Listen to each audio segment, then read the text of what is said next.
नमस्कार मंडळी, भारताच्या संस्कृतीत असे काही सण आहेत जे फक्त सण नाहीत, ते धर्म, आदर्श आणि जीवन जगण्याची दिशा देतात.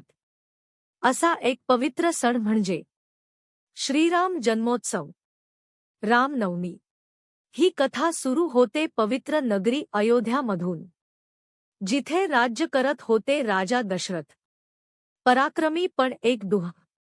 त्यांना मूल नव्हते. राजा दशरथांनी ऋषींच्या सांगण्यावरून पुत्रकामेष्टी यज्ञ केला.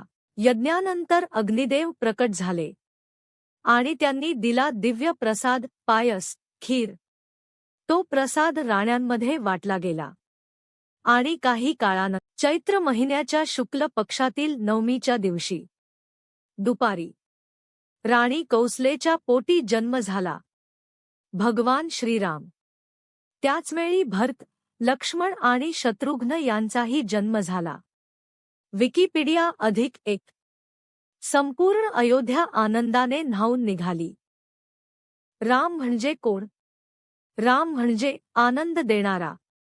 राम म्हणजे धर्माचा मार्ग दाखवणारा. ते होते विष्णूंचा 7वा अवतार, जो पृथ्वीवर आला होता अधर्माचा नाश करण्यासाठी. रामाची कथा म्हणजे चांगल्या आणि वाईट यामधील युद्ध. राम सत्य, प्रेम, कर्तव्य. रावण अहंकार, लोभ, अन्याय. शेवटी विजय नेहमी धर्माचाच होतो. भारतभर हा सण मोठ्या भक्तिभावाने साजरा होतो.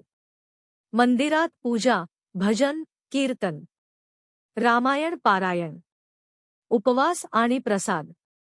राम जन्माचा उत्सव झोपाळा सजवून. रामनवमी म्हणजे फक्त उत्सव नाही, तो आहे आपल्या आयुष्यात धर्म, सत्य आणि प्रेम आणण्याचा दिवस. जर प्रत्येकाने रामासारखे वागायला सुरुवात केली, तर प्रत्येक घर होईल अयोध्या. जय श्रीराम. व्हिडिओ आवडला असेल तर लाईक, शेअर आणि सबस्क्राईब नक्की करा. कमेंटमध्ये जय श्रीराम लिहा.